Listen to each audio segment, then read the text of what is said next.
take attendance. Mrs. Greer, to see if we have a quorum. Esparado, Present. Doug Avery, Present. Zero, Present. Deidre Wallace, Present. Lou Farrar. Present. Rise and say the Pledge of Allegiance. I pledge allegiance to the flag of the United States of America and to the republic for which it stands, one nation, under God, indivisible, with liberty and justice for all. And for the moment of silence, I'd like us all to remember the 41st President of the United States, George Bush, and in honor of him, I have something that Mother Teresa has said. And she says, and I think we should all remember this in this hectic year of politics. To hate people will not change anything. To love them will. Let's have a moment of silence.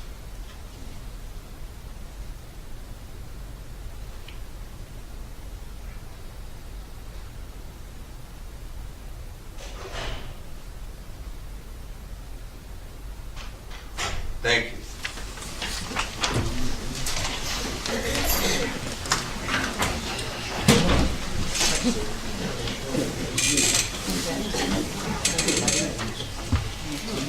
Okay, we have 4 petitioners tonight. The first one is Adrian Emo. Ms. Emo?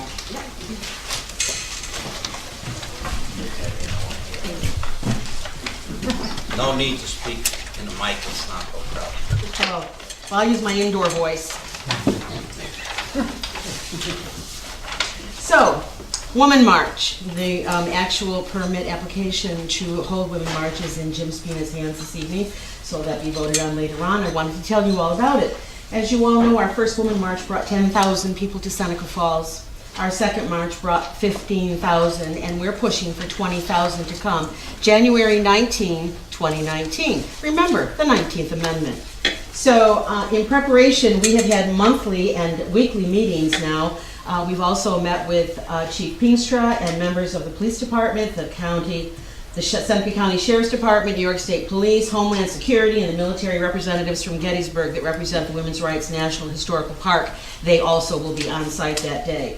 So we are working very diligently to get all of our I's dotted and our T's crossed. On Friday, the 18th, the Mobile Technology Jumbotron vehicle will be arriving from Pennsylvania. You've seen them at great big football games and concerts. So he's going to pull up in front of the Partridge Building at 115 Fall Street. That will be cordoned off on Friday, awaiting his arrival, so that when we actually congregate on that Saturday morning, people in the area will be able to see what's going on the walkway at Women's Rights Park.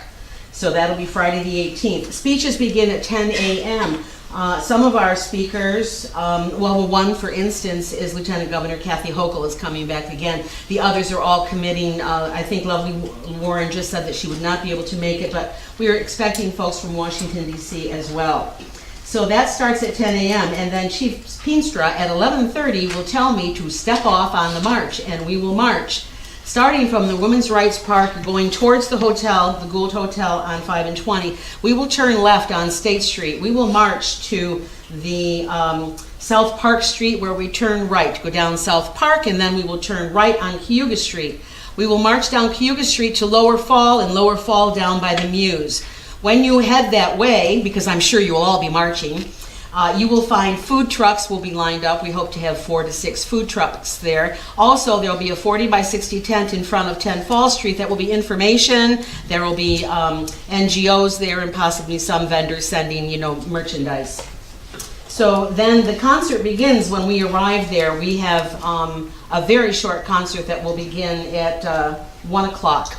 Just for 1 hour, perhaps maybe 1.5 hours. We have several very famous groups that are coming here from New York City and other places. They will be on a flatbed truck that will be the stage behind the Muse building. And so everyone will be congregating around that area. So music, food, everything should end between 2 and 2 p.m. And that's my story. Any questions? Yes, Supervisor Lozada. Porta Johns. Porta-Johns, we will have 12 Porta-Johns, probably 6 over by Women's Rights and 6 down by the Muse. We will also have, I think shuttle buses. We will have, I think, 6 shuttle buses from Minders Academy, 4 regular and 2 handicapped, and I'm also seeking 2 handicapped shuttle buses from Waterloo Central, so that we will be able to shuttle these folks around. They will be parking at the Tops Plaza parking lot and at the Liberty Tree parking lot. We get permission every year from their owners to do that. There will be teams of students there from Hobart William Smith directing people as to where they should park. And we do know that buses are coming from across the country bringing people here, so we will have a designated area for buses to be parking as well. We will be notifying people in the area where we're going to be marching. We will leave them a note at their homes letting them know that we'll be marching through, that traffic will be suspended for a short while that morning. Do you have any other parking areas?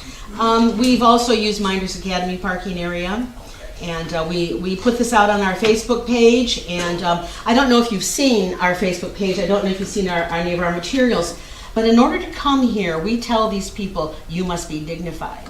You must not leave a mess. You must not be rude. You must be civil. And you must be joining our tenets, which are, equality for all. Women's rights, black rights, white rights, everyone's rights, human rights. So that's what our story is, Women March. This will be our 3rd march. Our 4th will be January 2020. That'll probably be the final march. Or not. Thank you. Questions? No? Okay, thank you very much, and I hope you will all be there.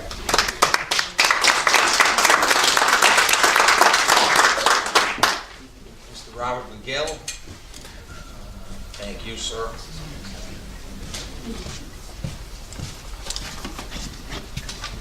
Good evening, I'm Robert L. McGill Jr. from Waterloo, New York. I'm kind of going to skip around a little bit, and it may not sound too good. It's going to be a little chopped. But I first want to start off with town law. I just handed Mr. Lazaro a copy of a letter from the state of New York, which specifically states that there is nothing in the Constitution that guarantees the public the right to participate in local government.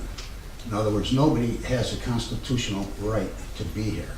The state's open meeting law is the statute that requires the meetings to be held in public.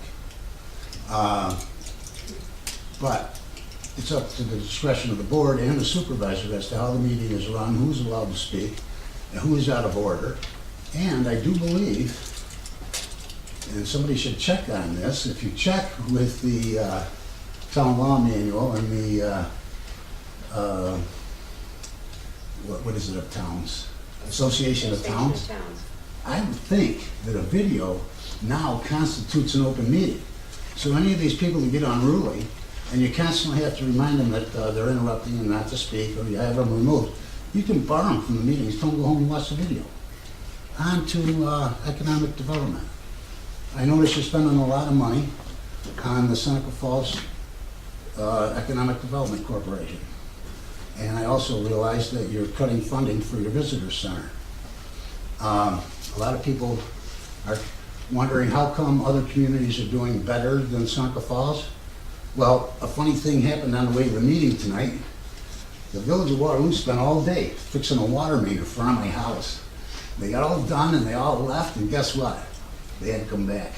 It's 10 feet from where they fixed it, it broke again. And that happens over and over and over again in Waterloo. You just don't hear about it because the mayor runs the newspaper. Okay? So all you hear is the good stuff. You see that the state of New York just put $5 million into the failed event center that Geneva built on the lake. They built a $5 million event center, promoted it, hired or outfit out of Ithaca to run it, and it was a total disaster. So along comes the state of New York, turns it into a visitor center, and puts another $5 million in it, and there you have it. Your visitor center has somebody there that answers the phone, responds to emails, they are physically present, and they can do far more for you than this economic development corporation that stood right here and said, some of these ideas are 15 years old. I wonder why. because they aren't gonna work and they never were gonna work. It's just a bunch of baloney that they copied from the Chamber of Commerce. All that information was on the internet for years.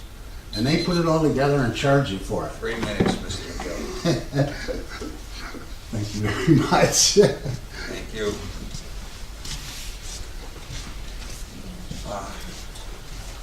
Reverend Dr. Allison Stokes.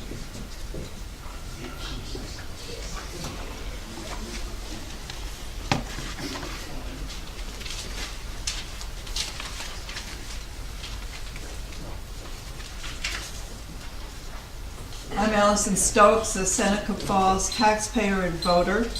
Tonight I will not read a statement, I will simply state facts learned through FOIL requests. For doing so, I cannot be sued. Fact, at its May 1st meeting, the board passed a resolution to take by eminent domain a 20-foot permanent easement to install a sewer line on the Ludovico Sculpture Trail.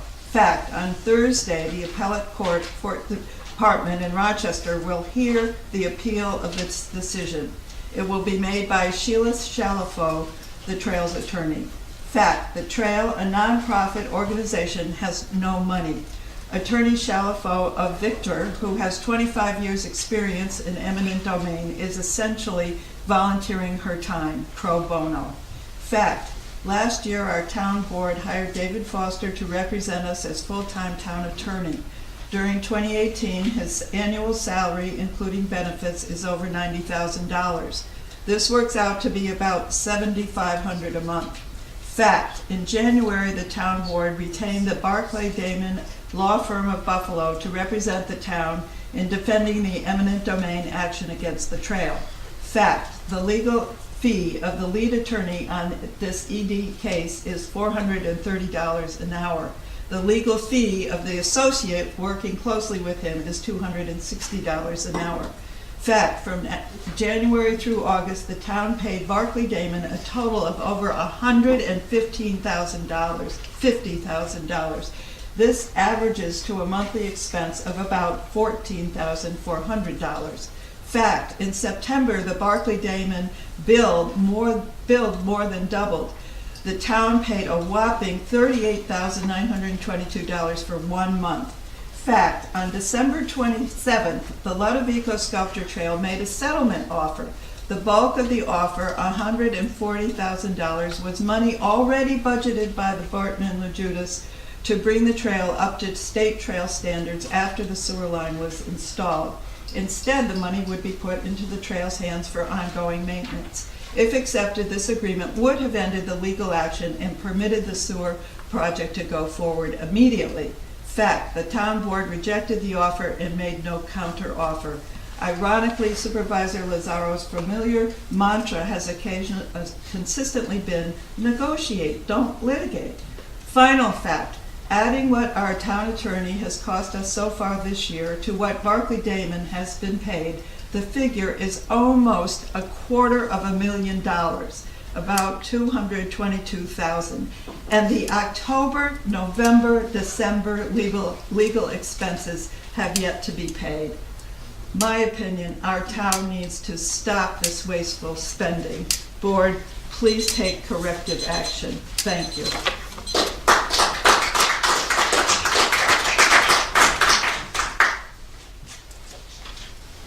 Thank you for your comments. Our next speaker is Matt Blair from Town of Seneca Falls, which will speak about the Town of Seneca Falls. Hey, how you doing, friend?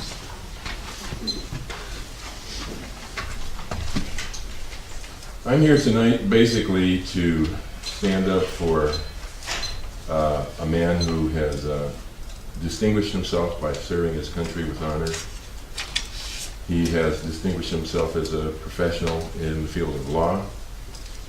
He is a person that I personally look to and refer to fondly as my rabbi. In addition to having graduated from Cornell University School of Law and maintained a professional law practice for over 4 decades, served as a judge, a person who is considered to be fair and unbiased in all of his dealings by everybody that I've talked to outside of this building. And an individual that I believe has saved the town of Seneca Falls countless hundreds of thousands of dollars by getting rid of a legal backlog that existed the day he took work here. The other thing that I would like to say about him is that he is a man of unyielding honesty and integrity.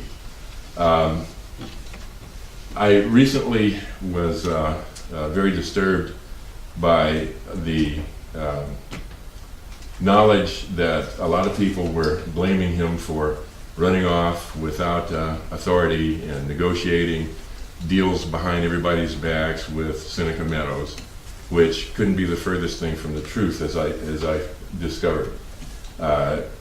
His conversations with Seneca Meadows were done with the authority of the board backing him. Why this wasn't made known and who participated in the votes is something that I can't explain, but I'm not going to share any individual names as far as that's concerned here tonight, because I refer you to Philippians 2:3, which says, "Do nothing out of selfish ambition or empty pride, but in humility consider others more important than yourselves." That's David Lee Foster. And that's the reason you didn't hear him jump up and defend himself, because it would have been at the expense of others. This is the man that you're talking about getting rid of. This is the man that has been unfairly excoriated over the past months. And as I said, he wouldn't speak out because he is a man of integrity and he puts others before himself. I can't believe that we're letting someone like this go. As a result of that, I personally believe that I must take a stand.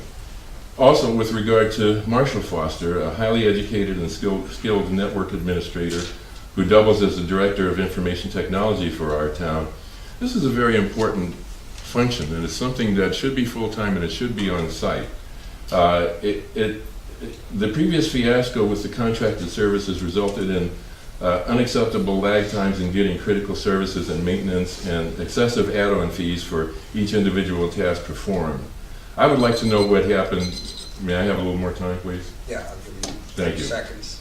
I would like to know what happened to all of the computer equipment and supplies that the contractor services, when the contractor services ended prior to the move to the town's present offices, and why our computer codes were needed to operate the doors in the town's office were held hostage, for which a ransom was demanded. The need for a secure on-site IT operation should be apparent to anyone, and above all, it should be held above all of the turmoil of politics and personal vendettas. Okay, Matt. Okay, I'll wrap up now. So, as a result of this, I, and I believe others that I'm not going to name for the reasons I just said, will be tendering my resignation from the Zoning Board of Appeals.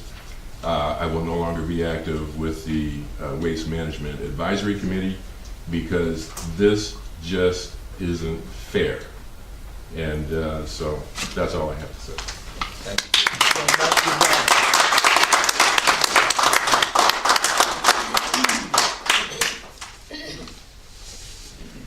Okay, before we start the agenda, I'd like to remove 2 agenda items, and those 2 agenda items are E, the resolution salary adjustment for Deputy Highway Superintendent and under old business, and G, under highway, authorize increase in pay for laborer. Again, we are in negotiations for them to unionize, and we cannot settle salary disputes or have negotiations outside those constructive negotiations that we're having with the union. So those are being removed for tonight's agenda.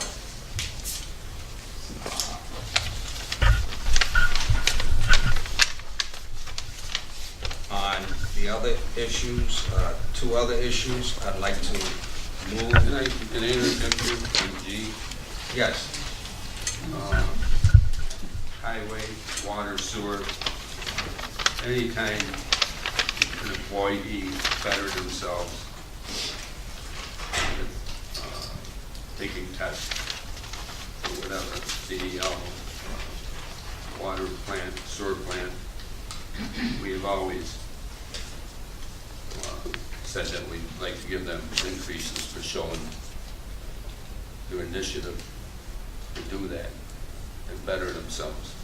And I think G, an increase for labor, should be stand on under new business. Can I interject something?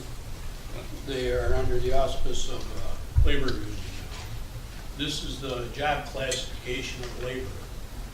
Okay, a CDL license is not required for a laborer. The position is just what it says. The laborers were hired for the distinct purpose of cleaning creeks, shoveling snow, and taking care of the rest of the responsibilities that we felt as a board we needed labor positions for. By doing this, if we do this, take this, what we're going to do is be assigning people work outside of their classifications. And under a bargaining agreement, it's going to be described in the bargaining agreement what is a heavy equipment operator, what is a light equipment operator, and what is a laborer's position. So those rates will be set by the bargaining group's labor representative. We can't supersede where we're at right now with negotiations or what the county has set up as guidelines that we should follow. So that the other two laborers that have CDLs, we just don't let them drive the truck then? They're not, under their classification, if needed, they can. But it's nothing that says they're gonna be paid. If we've done it before, that's fine, but it's a whole different world now in the town of Seneca Falls. We have a bargaining group. So the days of just handing out money is over. If you give these people $1, that's $2,000 a year on an average of 2,000 hours. Now look at the other labor positions we have in water. They're gonna knock on the door and they're gonna want an upgrade. And they do have CDL licenses and currently they don't. So when do you stop with the money? We just went through the matrix system and everybody was supposed to be. Right, so That why had are we? CDLs and whatever. Right. Okay, the bottom line is that could, if a laborer who has a CDL license, who doesn't need the CDL license to be in the laborer position, is allowed to drive a truck, then that person, then someone else in the bargaining unit could file an out-of-title work grievance. And so even if that person does have the CDL, if the person wants to move up to another position, they take the appropriate civil service tests, and if they score high enough, and if there's an opening in that position, then they will get that job and they will be able to utilize their CDL license. At this point in time, a laborer position, part and parcel of that job specification does not include a CDL license. Since we're in labor negotiations with the union, then they do not receive that increase in salary. And to add to that, where they're at now, if they're laborers, but if there comes a time they don't want to be a laborer, everybody can't be classified the same. We have different classifications now. We're not going to compress the levels where everybody is an MEO. There has to be that classification. A level 1 is a janitor, a level 3 is a tow motor, a level 9 is a machinist. You need those classifications. And that's what we're looking at now in the bargaining group. I can't explain it any better than what the county explained to me and what you have in front of you.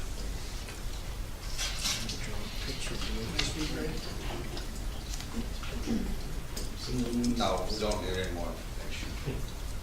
I thought, did he take a civil service test? That employee? Yeah, due to the job. Mr. President. I just have one thing. I know that, we spend a great deal of time working with water and sewer on the idea of cross-training, so that people are competent to do a multitude of jobs. And this would seem to be in the same vein. I understand the union issue puts a specific bent on this, but this, this means that he's, legally able to drive a snowplow if he's needed, which is one way. But you're shaking your head no. It does not. He has to be in the title to drive the snowplow in order to do that. Right now, he's a Or laborer. that would be an out-of-title work grievance. Because if he drove a snowplow and it meant someone not getting overtime who was in the proper job classification, that person would file a grievance and win that grievance and be paid the overtime pay. So Jim needs, for whatever reason, somebody's sick or whatever, and he needs a snowplow driver, and he's gone through his regular drivers and nobody can cover it, or they're already all out on the road. He can't call this person, even though he's qualified to drive the truck. We will be settling the contract really soon. We just finished it up, and we're tagging back and forth, but that will be explicitly outlined in the contract. They will tell you a call-in procedure and how they are going to use laborers and how they'll use MEOs and how they'll use deputies. That'll all be spelled out in the contract. That supersedes anything that we can come up with here outside of the bargaining. Okay, thanks. You're welcome. Okay, and the other two issues that will be moved to the top of the agenda are K and L under new business. K will be A, SMI permit, and L will be eliminate the town attorney position. That will be B.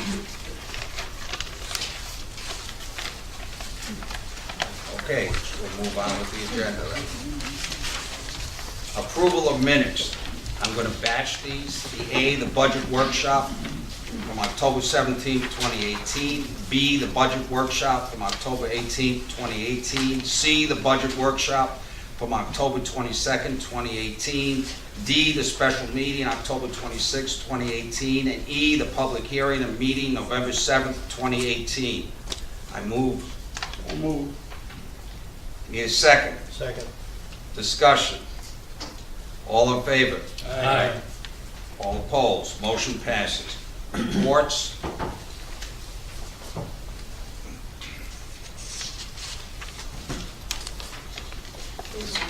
Yeah, there's no dog control officer.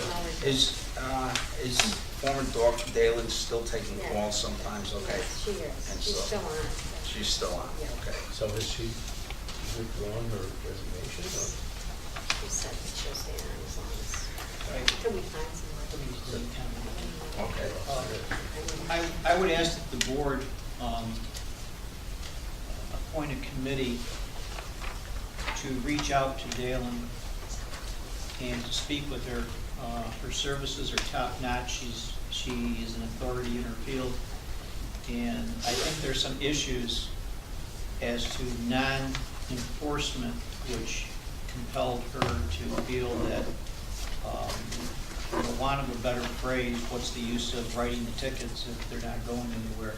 I think that's a communication that the board members could have with the courts and with Dalen, and perhaps we could structure something to make that come back, because the town is surely a loser by not having her expertise, and the fact that she's staying on and doing it anyway without, even though she has resigned, I think speaks volumes of her commitment and her ability. And I would ask the board to appoint a committee to meet with her, reach out, and also speak with the courts here as to a procedure as to what they can do. Correct. Yes. Since Doug and I are with the board, could we take that committee? We'll take that, Doug, and we'll talk with the judges. Thanks, and- Dave. Sure. That's all right, do it through the court committee? Yeah, I think there's a misunderstanding here between the courts and Dalen. Police officers routinely come to court having written a ticket, and the ticket gets dismissed for whatever reason. They don't quit, they don't walk away, and it's not, I think there needs to be a global perspective of what's happening And I think we can resolve this, and I'd hate to see us lose her because I feel that she is extremely capable in what she does and very knowledgeable of ag and markets and also of the various laws that pertain to this. So I'll just ask that the two of you meet with the judges and with her, and I think it could be resolved. Is that all right with you, Peg? We just take it under? That, talk to Dalen first to get the specifics. I agree. And then go and speak to any people that you need to have the lab. Yeah, no, I mean, is it all right if it's the two of us? Yep. Volunteerism is great.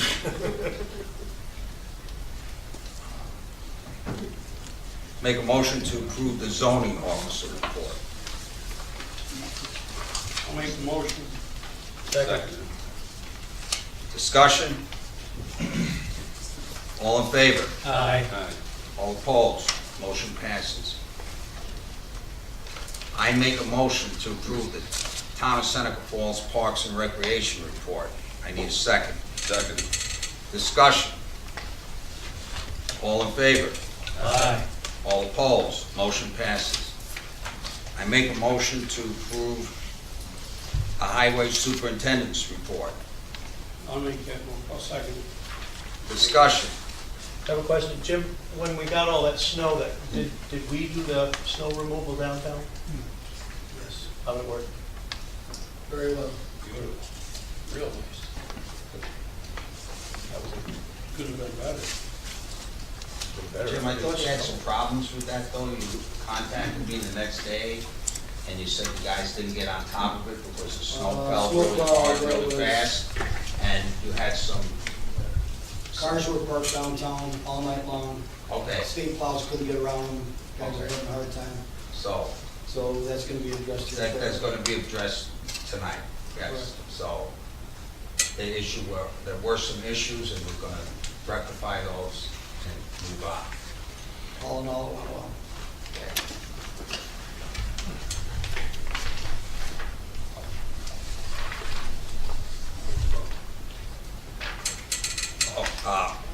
Any more discussion? All in favor? Aye. All opposed? Motion passes. I make a motion to approve the assessors report. Second? Discussion. All in favor? Aye. All opposed? Motion passes. Is that a town attorney report? Yeah, I would just like to note, Allison has already commented on one, that on Thursday, the matter of eminent domain will be heard by the 4th Department in Rochester. I would invite any of you to go to the webpage of the 4th Department Appellate Division, and I believe they have downstreaming video, and you are able to watch the oral arguments as opposed to driving all the way up there. Parking is virtually impossible around the appellate division. But I believe you'll be able to watch it. If you go on the website, it gives you the URL that you need to hit on it. It gives you a listing of when your case will be heard, and you can see the attorneys basically argue the case. It has been operational, it's been working for a while. There was a couple of weeks where it went down through some glitches, but I believe it's running. It'll give you an opportunity to watch the oral arguments. Mr. McNamara, our counsel, will be there, and you'll have an opportunity to hear the justices ask whatever questions they have. The whole thing lasts generally, each attorney might get 5 minutes, which is why I prefer doing it this way. Otherwise, you drive all the way up there, you park, you wait, you get there, and 5 minutes later, after your case is called, it's over with, and you're on your way back. So I think it's a nice alternative, and I would invite all of you to listen to what our counsel has to say, as well as the opposing side. Tomorrow, in front of Justice Doyle, there will be a motion argued on behalf of the HPC with regard to the Koch property. That's at 10 o'clock in Waterloo. For those of you who wish to attend, the opposing counsel will be there along with the town-appointed counsel for the HPC. And next week, remind everybody that we have the bond issue with the Environmental Facilities Corporation. That'll be a special meeting. You'll see later on in the package tonight, but that will be held, I believe it's on, Nikki, 13th? 13. On the 13th, at what time? 5 o'clock. 5 o'clock in here. So 5 o'clock here will be the public hearing and the adoption of some documents with regard to the bonding and the funding. So for those of you who wish to come to that, it's a very, very busy month for legal issues. So, but that'll give you a highlight of what's going on, and hopefully you won't be compelled to travel all the way to Rochester. That's it. Okay, thank you.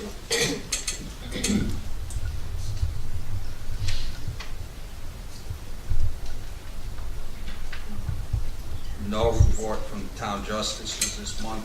I make a motion to approve the Seneca Falls Water and Sewer Department report. Second. Discussion. All in favor? Aye. All opposed? Motion passes. I make a motion to approve the Seneca Falls Police monthly report. Second. Discussion. Supervisor? Yes. Just like to remind everybody, this Saturday from 10 to 12, we're hosting our third annual Fill the Cruiser Toy Drive. So please come down if you can to see us between 10 and 12. We'll be at the corner of Fall and Cougar Street. And we'll have some cider and stuff like that pass out. And please bring a new unwrapped toy, and all those toys go back to children in Seneca County. Any further discussion? All in favor? Aye. All opposed? Motion passes. Make a motion to approve the report from Barton and Judas. Second that. Discussion. All in favor? Aye. All opposed? Motion passes. Make a motion to approve the Town of Seneca Falls Information and Technology Department report. Second that. Discussion. All in favor? Aye. All opposed? Motion passes.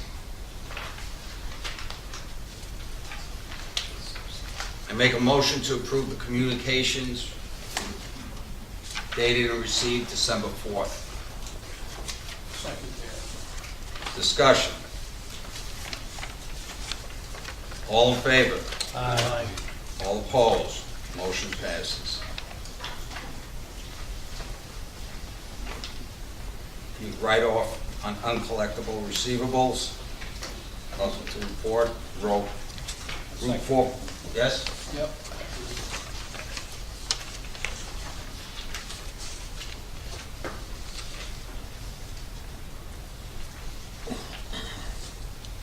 Anything, Lou?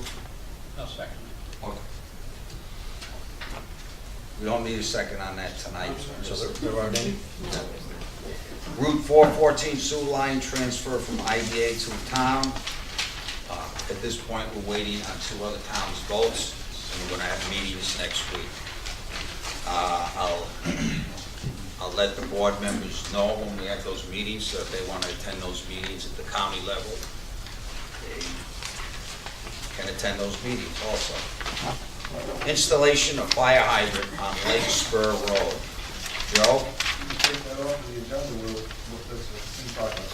It's in progress, okay.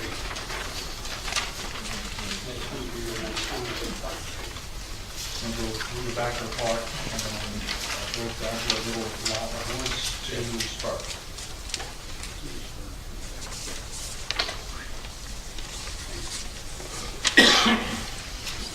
Policy for use and space of condominium, we tabled that. Well, I reached out to Diana, and I haven't heard back. I didn't realize that Reen was gonna be here. But basically, what I recommended is, I explained that the large room, that if the sale at 10 Fall goes through, we're gonna lose that large storage building, and that we're gonna need document storage, if nothing else. And so I recommended that we be able to set aside that room for our own use, at least for now, until we find out what's going to happen in 10 Fall. Basically offered them the medium-large room to the right if you go in from Canal Side, and explained that there's that smaller office that still has some historic preservation documents inside that's locked, and that would not be at their disposal.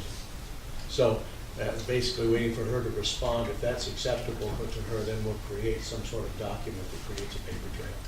Okay. Thank you.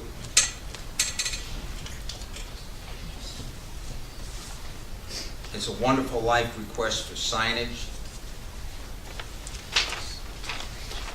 This letter is a follow-up to the inquiry we previously made regarding signage identifying the location of the Seneca Falls It's a Wonderful Life Museum. As you know, the museum was left off of wayfinding signage in Seneca Falls, directing people to local museums and other attractions. The museum is seeking a remedy to correct this situation. As visitation to the museum increases each year, not only is the economic vitality of Seneca Falls and the region enriched, but the opportunity to promote the Seneca Falls brand is growing. Respectfully, we would like to request an opportunity to meet for follow-up discussion. We look forward to hearing back from you. On behalf of the Museum's Board of Trustees, we thank you. Frederick Capozzi and Michael Maris.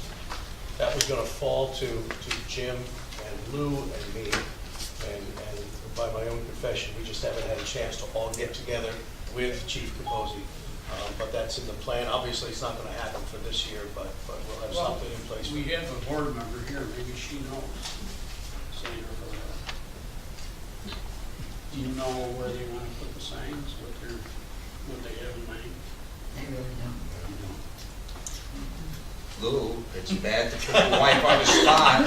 Just looking for a way to get. Why did you do that? Lou, I'm sure I'll hear it later. Not here for a month. I saw that look. we'll include you in on the pre-meetings from now on. Okay. H is in progress, the Cold War exemption. I'll work with Stephanie on that. We'll have a model law that we can adopt, but I want to make sure it's going to be in conformity with other people around. The bids from the sanitation service for the former village area.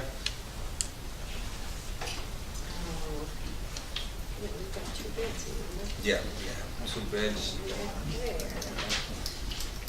And this is the one that, The low bid was D&L Disposal 2, 1886 Whitback Road, Newark, New York. That was at $10,550 per month.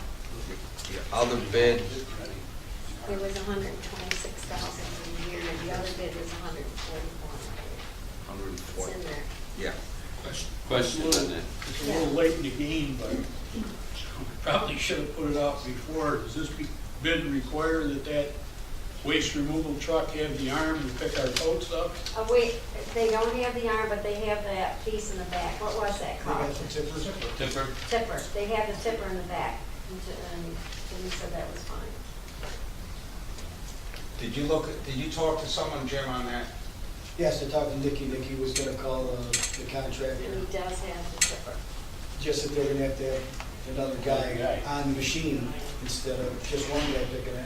Now with the tipper, you're gonna have to have 1 or 2 guys on that garbage truck, but that's gonna be their problem, not ours.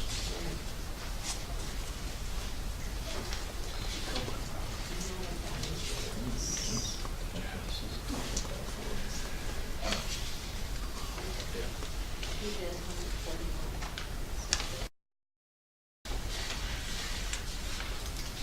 The other gentleman bid, yeah, 141,000. Where is he from? Cardinal? Yeah. He's from,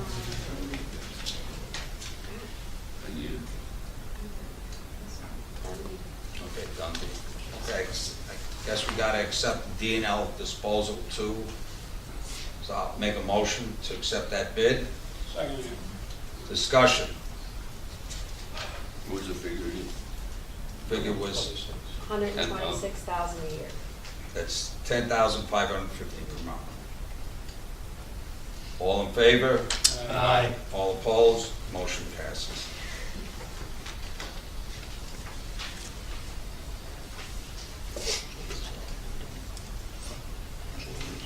Yeah.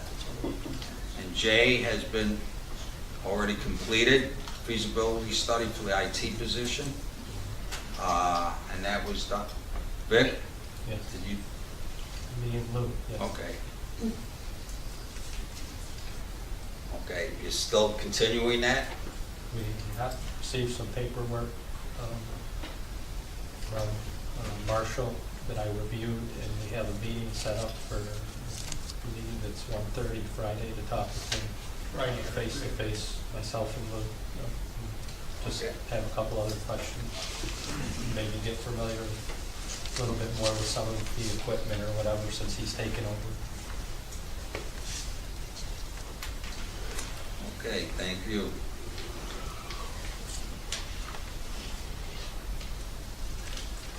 Okay, under new business, A, the SMI annual permit. I need a motion. So moved. I'll make a motion to, we give them their permit. Okay, I need a second. Second. Discussion. I will be abstaining from this vote. If I'm correct, I've already voted 3 times yes for this. I think people know how I feel on this permit. It's been held up.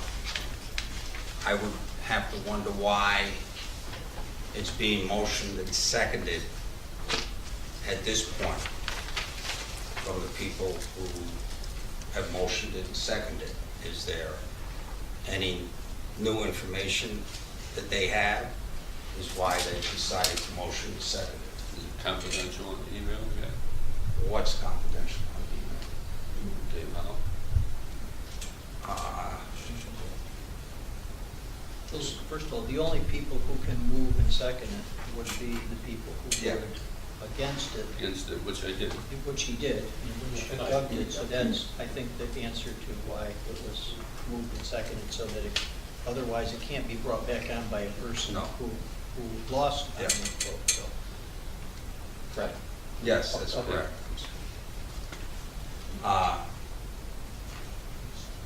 The thing was, Doug and I and Rick were saying, when the money comes, if the money's coming in, we're fine with no info. So, And from what I understand, I got an email with a copy of the check that's gonna be handed in tomorrow to the town of Seneca Falls for $1 million, something, I can't remember what the ad was. The check is dated, I believe, the check is dated in October. Right. It was prepared, but when the board declined to issue the permit, they simply held the check. So it's been, I believe, I haven't actually seen they didn't attach the image to it, but I think the check was dated sometime in October. And Kyle indicated at that time when he was here that he had a check, it was ready, but he wanted the issuance of the local permit. And when the board failed to do so, he basically withheld the funds. And normally they hand the check in before that time, and it was not handed in. I haven't seen a copy of the check. I haven't seen the actual copy, but I've spoken. I'm sure you were I've all in spoken it. with Scott Turner. Well, I was in on it, good, but I haven't seen it yet. Scott Turner is their counsel. He's represented that the check is there, and I spoke with, Kyle spoke with me and indicated that it was dated in October and it was there. And Dave Howe indicated to me that he was going to recommend to the board, his advice to you was to approve this because it's really a separate issue from what other litigation we have. The two items are separate. They have separate criteria, and there is no reason legally to withhold the permit. we're willing to accept that, even though the check hopefully will come tomorrow. It's sort of a gentleman's agreement. I We're both suspect- moving. I But suspected it. David's point's well taken, though, that normally, even if they were to happen on the same night, Kyle would have presented his check at the beginning of the meeting, while we acted on the permit at new business. And so it's sort of a cart before the horse thing, or chicken and the egg, or whatever, but, you know, they didn't present the check. And so, in that regard, you know, they're as mixed up in this as we are for not approving the permit. I think it's better to speak in terms of positive things. Why don't we? Okay, well, and it is. I mean, we both, working through our attorney, their attorney, you know, we've agreed to, everything's gonna move forward this month, and I think that's great. Excellent. So negotiations taking place. It's not negotiations for a new host agreement, it's not negotiations toward 2037. Sounds like It's very, very different. negotiations to me. And the mantra of aggressively doesn't seem to take hold here somewhere. You know, and I still believe that we can't have it both ways. And when people say he hands in the check at the time of the permit renewal, in my 3 years on the board, he hasn't always done that. That's been, of lately, he's handed in the check, and it's not always the exact time of the permit renewal. I think this smacks of negotiations, and I don't understand why on the one hand you don't want negotiations, on the other hand you do want negotiations. It's either full force ahead. I believe the bigger issue is we have to come to terms with our future and sit down with Seneca Meadows and talk to them about agreements for the future, because they are a large corporation, a large business in this area, and I think we've become quite belligerent in our discussions and relationships with them. And I believe this is akin to negotiations. But again, I will abstain from voting on this because I've already voted yes 3 times, so I don't think I need to state my opinion again on that. So I'll be abstaining from. The check was on the 23rd of October, $1,041,180.02. And that means what? What's that mean? They're supposed to give it to us tomorrow. So we didn't get it yet. Tomorrow, they're gonna give it to us tomorrow. Okay, so And you tomorrow, were copied in, Doug Avery, Greg Pizzaro, Vic, Lou. I must have missed it. Sandy got it. Deleted it. And according to negotiations, I think we did say that we were looking for a different date of like 2030 or something. It's not that we dropped the ball. They didn't come back and say, yes, we can do 2030 or some other date with maybe less money than $5 million. I talked to you about that. You know, I'll disagree with that, because to me, the payment is about the garbage that's coming in now. The permit is about the garbage that's coming in now. It has nothing to do with what happens after 2025. Okay, is there any more discussion? Will you take a roll call vote, Mrs. Greer? Sure. Rick Beretta, Yes. Doug Avery, Yes? Craig Mazzaro, Abstain. David Morales, Yes. Lou Ferrara, Abstain. Motion passes 3-0. Seneca Meadows will be receiving that permit, their annual permit, to run their business legally in Seneca Falls, New York. Mrs. Spur, there is a fee for the permit, is there not? Yes, $250. So that has to be tendered along with the other check. Okay, moving on to the next. There's a resolution, and I'm going to need a motion and a second for this. So moved. Second. I have to read the resolution first, so everyone knows what resolution I'm reading, I believe. That's how it works. B is eliminate the town attorney position. I need a motion on this. So moved. I need a second. Second. Is there any discussion? Yeah, this was on at my insistence, and it's basically to correct the record from November. This motion was, it wasn't a motion, we were dealing with it in a budget workshop, but it was declared out of order because, and the allegation was made that the three of us had met illegally to strategize about this whole thing. And that was simply, quite simply, a fabrication. Because we have, for those of you in the audience who are confused by what we're saying, you can't have more than 2 board members together at a time because 3 constitutes a quorum and therefore becomes a meeting. And so, trust me, we went to great lengths to avoid talking to each other in groups of 3. And so the allegation was made that we had done that we had met in what was essentially an illegal meeting, and it simply isn't true. In this building, there have been occasions where there have been 3 of us in the same room together. It's very difficult not to. The irony for me is that every time it's happened, it's the supervisor has been present.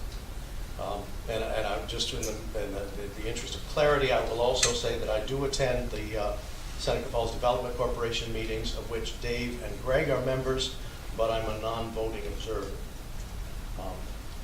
But for me, the most important thing here is simply to set the record straight that the 3 of us, the allegation that was made to us in a public meeting that we had met illegally to discuss this strategy is simply incorrect.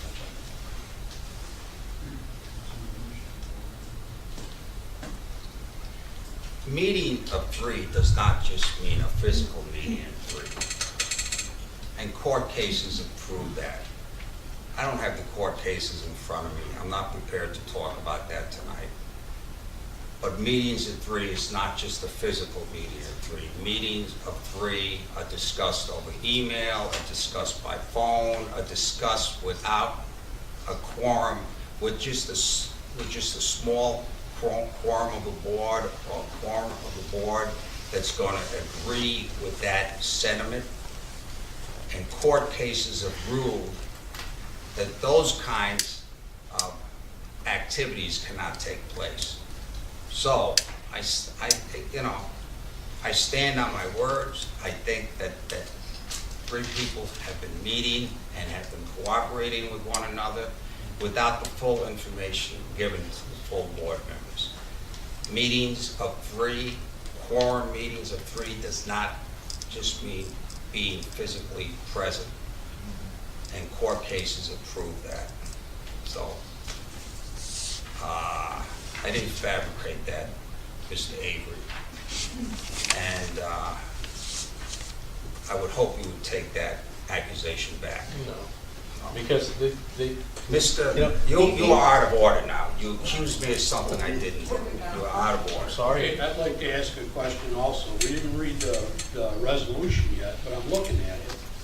And it says, whereas the use of the full-time town attorney has still resulted in the expenditure of nearly $200,000 in outside attorney fees in the first 3 quarters of 2018.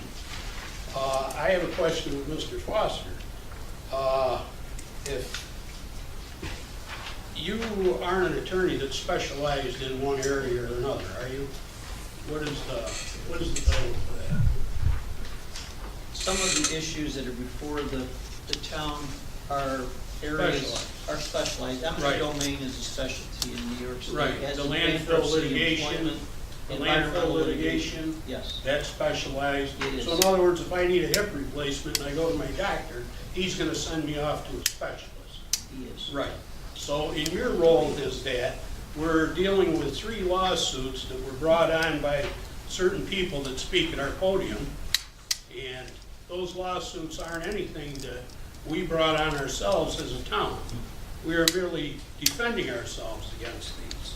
So for a town attorney to act and to go out and find the proper people to defend ourselves, I don't see where that figure is relative to having it be a reason for dismissal of said attorney.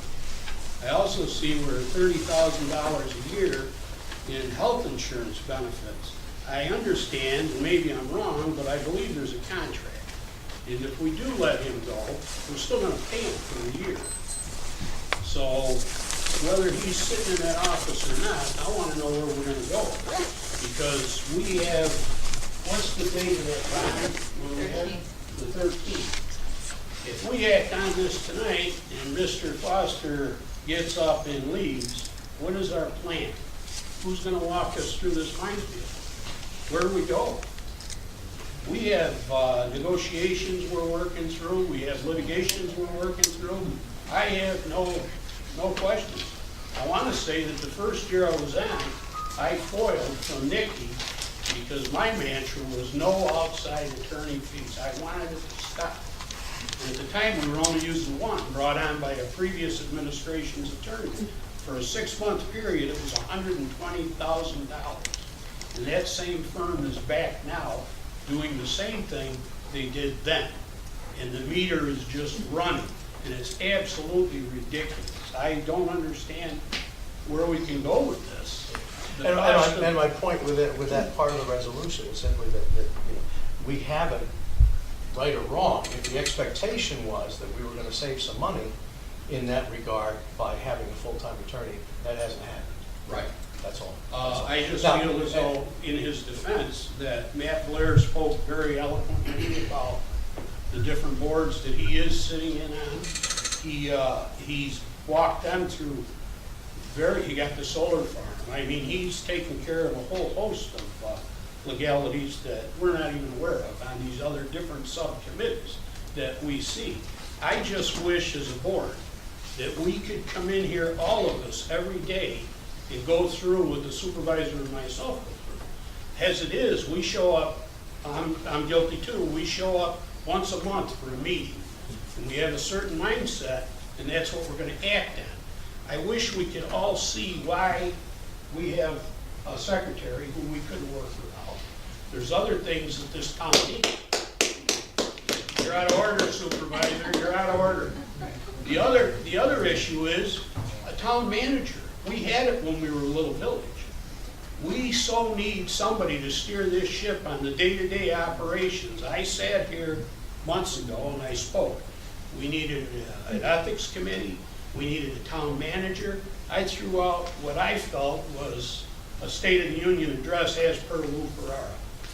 I got 3 responses back on ethics committees, and it fell. Nobody ever said anything more about it. Just to see what goes on. And I mean, he sits on committees at the county level also. He's an at-large councilman for the county. So I mean, the stuff, we sat down the other day with the bond financial expert. He laid it out on the timeline that we're about to miss. There's so much that goes on that showing up once a month for a meeting does not do this town justice. It really doesn't. It really doesn't. I mean, just make it a revolving deputy position. Push everybody into that spot and everybody come in and sit here for a month. Take a month. Take a week. Sit in the chair for a week. Get the phone calls. Get the notes that they put on your desk. Work with Waterloo on intermunicipals. It's mind-boggling. We're elected officials. We should be doing what elected officials do. Go out and talk to other elected officials, get grants, go out and seek business development, not sit here and try and defend ourselves and go off on these. I mean, if that's really a way we want to go, I would like to know how we are going to get by with what we're doing, because To say that we don't need that is, you have to come in and really sit here and observe. Well, I'll remove my second. Okay, you wanted, basically, I really just wanted to clear the air. Because Yeah, I still no, believe I email, understand. we do email. Yeah. And not everybody, not all of us are privy to all emails. I So- honest to you know, God, it's I just wish, and I what said we were it here doing. before, I wish all the councilmen could come in, that 3-member rule, I wish they'd throw that out the window. And just see what goes on in this building on a day-to-day basis. It's horrendous. It's horrendous. You have the police with server issues. You have doors that we can't access, we're locked out of. We have to call the IT person to fix this. He was called in on his birthday at night. I know his salary, and he respects that. He came in from Geneva. It's just mind-boggling to sit here and say that we actually don't need these positions. I mean, before you do this justice, please, each one of you come in for a week or 2 weeks, sit here, and then come back and say, you know what, Lou, you're full of shit. You're full of stuffing. You're full of stuffing. Louis, I'm here almost every day. Yes, I you start are. Yes, you are. You're over in the court, go Yep. to Nikki's. Yep, those I are your hit departments. Yep. Each You- office up through here. Yep, you do. Do you actually sit down and see what goes on in that office? No, because I don't want 3 of us together. There you go. And that's See? what I'm saying. That's the rule. Take my But I title away. but I go give to it each you. department head and call them. Well, that's good. You're not dealing with the public, the people that come in here and actually want to see a supervisor. Oh, the public emails me, they call me Absolutely, too. absolutely. And I'll call Okay. either Jim Peterson or Yep. Joe that's Tulo. Good. That's what we To all take care of do. the We're all good councilmen. Nobody's saying we're not. I'm saying we were all elected and we're doing the best job we can. All I'm saying is what we're spending, $200,000 in attorney fees is light. That's nothing compared to what's coming down the road. I removed my second, that's it. No. God bless all. No, Lou, it really, the plan was, really, at my insistence, I wanted to clear the air about the allegations made last month. Yes. And then this does not have the votes to move forward, so I'm going to withdraw my motion. So Dave, I think, has to withdraw his second first. Second. And my second, and it just, that's all valuable stuff. That's stuff that was keeping me up, because I literally don't know it's making me sick thinking in a year, he's gone, and what are we gonna do? We have to Well, come I up mean, with a plan. there would be a We need it, yeah, we plan need where a we succession go back to plan. contractual We services. really do, we need a succession plan. We also need one, $500 an as hour. long as we're talking, we also need one for Bev, we need one for her, we need the accountant, we need to know what her plans are, the bookkeeper. I mean, there's a lot there, and she's of age now where we need to really look at this like a town manager would. We need somebody that knows and understands personnel. For the union, I went to Cornell and took labor classes. I'm way out of my field now with this stuff. But we need somebody that can deal with these personnel issues, and it's not an elected official, because I give her a raise this year, and then somebody comes in next year and gives her another one or takes it away. It's all up and down. There's no equity. Everything is being played against everybody and everything. That's not our jobs.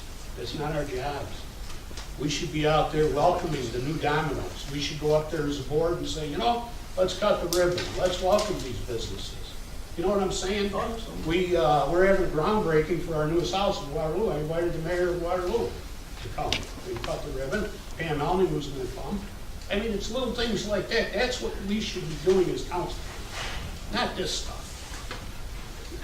My Christmas message to everybody was going to be, I just hope we can all get along as a board and move forward and really, really try and learn each other's jobs and go forward without all this animosity and this distrust, and just try and make the town a better place for everybody. My kids, your kids, everybody. There has to be a way we can do it, because right now people are saying we need mediation. This town board needs mediation. I have emails and posts that are sent to me that would make your toes curl. I invited one of the pastors to sit right there. They actually have the audacity to say, we need mediation. You've never talked to me in the way some of these people have. I can't believe these are high school kids. These are married people with families talking to us the way they do. You're the Honorable Doug Avery, I'm the Honorable Lou Ferrara. That's all gone. That's all gone. We're not treated with any more respect than anybody else. We're laughed at. Not only by the people that watch me grandstand, and you and Dave and the rest of us, everybody. Everybody. We ought to show them that we can come together. We really do. We have to do it.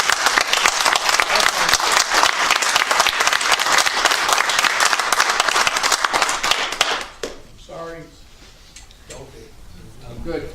I'm just glad that last boards that we had, the three people never got together. Merry Christmas. I'm glad to hear about it. Merry Christmas. Last meeting, Merry Christmas. Merry Christmas. Merry Christmas. Merry Christmas. Merry Christmas. So have we successfully withdrawn the motion? All it really needed was withdrawal of a second. David, you want to say something? I do. Matt, shalom. Shalom, brother.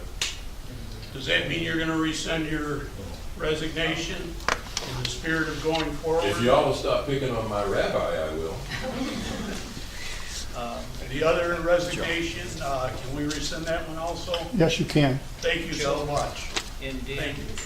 Joe and Dan, Semper Fi. Thank you. Dan, thank you. I thank the members of my boards for coming forward, and it touches me. I say to my board, if at some point you feel, any of you feel, that I am not doing for you what you want done, or the level of my performance is something less than you want, why don't you simply come to me and tell me, you know what, I prefer you to leave, and I might surprise you and just quit. Because I don't care what you do to me. I'm a big person. I survived Vietnam, I'll survive this. But when I see things taken out against a family member who has done nothing to deserve this, and I see members of my board willing to quit their service to your town, that's not acceptable. Your town is served well by the people who are here tonight. And if you don't want me in your fair town, I'm happy to leave. If I'm gonna ask me like a man, you may be surprised. I may just tell you, fine, I'll leave. If that's what you want, then just say it. That's off the table. Okay? Go sharpen your pencils and get back to work. Thank you. You're welcome. Thank you, David. Moving on, approval of special events. Mr. Spina, You should have a resolution in there to read. and I'll read the resolution. Being resolved that the town board approves the event application submitted by the Women's March Committee for their event scheduled for January 19th, 2019. It is understood that the applications have been reviewed and are in order. As a motion, I need a second. I'll second it. Discussion. Chief, you want to speak to that at all? So, you want to speak to the March?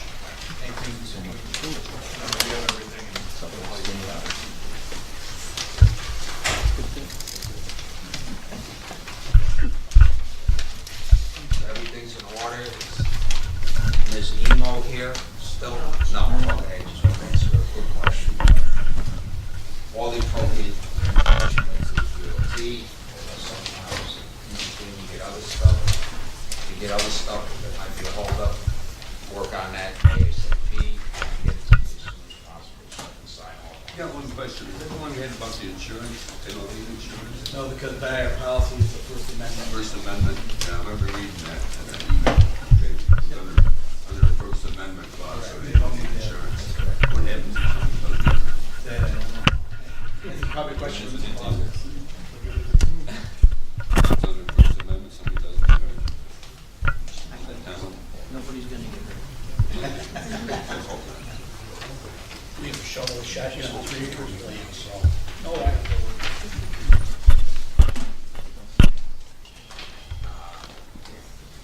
So, was motion made, it was seconded, all in favor? Aye. All opposed, motion passes. Bids for engineering services, Phase 2 sidewalk project. I haven't completed looking at those, The so. chief and I, went ahead without it. Okay, The chief and I reviewed it, and we based it off the point system that the county tells us how to pick an engineering firm. That's really something you gotta see. yeah, no, I'm done. But I'm looking at Doug.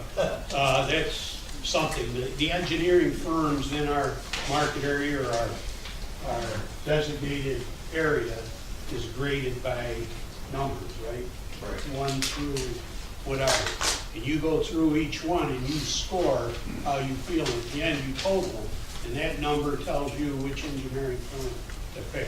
And it was Barton and Judas who came out with that. Am I correct? That's right. I mean, Barton and Judas is doing the Phase 1 project currently for the town. They know the town very well. They've done sidewalk projects in the past. We had to read through each application and grading as we seen. And I have no complaints with Barton and Judas or the way they handled the first phase and feel that it would be acceptable to hire them for the second phase. So, you want to put a motion on the table, Lou? I'd like to put a motion that for Phase 2, we use Barton and Judas to go forward on that project. I'll second. Thank you. Is there discussion? All in favor? Aye. All opposed, motion passes.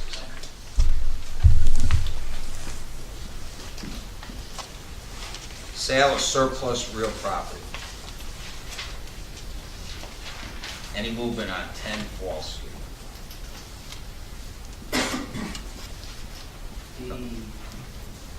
Not yet. Okay, I believe this will,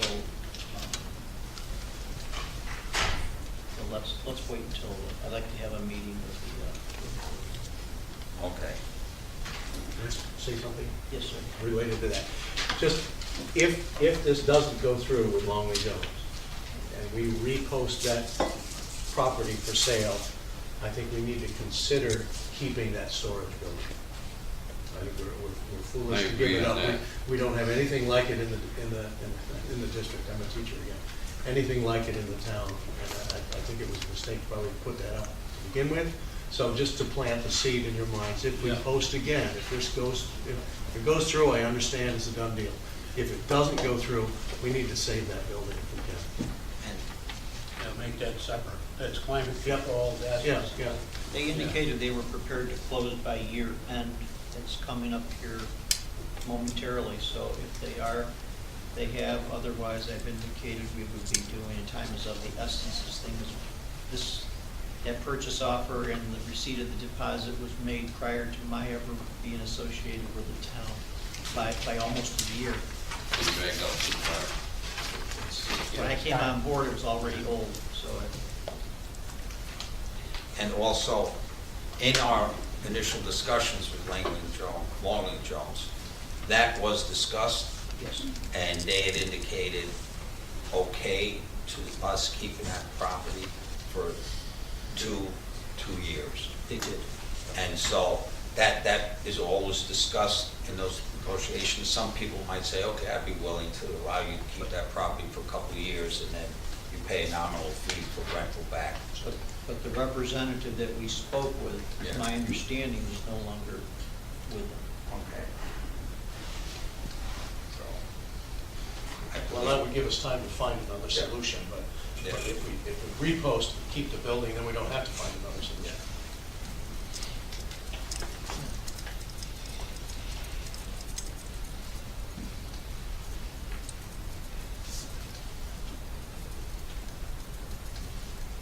Delinquent lawn mowing and snow removal bids, ad. We have to place an ad for that? We do, yes, we do. Okay. So I make a motion to place an ad for delinquent lawn mowing and snow removal bids. Second. Discussion. I would like to add, I'm sorry, I cut somebody off. This is part of our enforcement issues. Right. And speaking with Dean, this is something that, it can be one person, it can be two people, it can be, you can separate them whichever way, am I correct?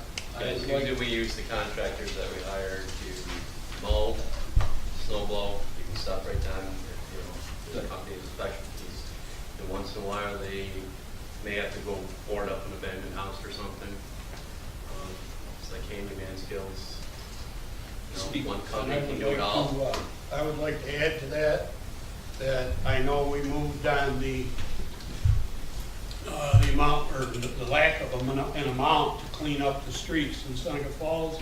I would like to add that we increase the mowing and the maintenance fees. And we make that in line with what we're doing right now. We're charging $400 minimum to go in. Because Dean and I have talked, and for $125 a lawn, I'll let them mow my yard.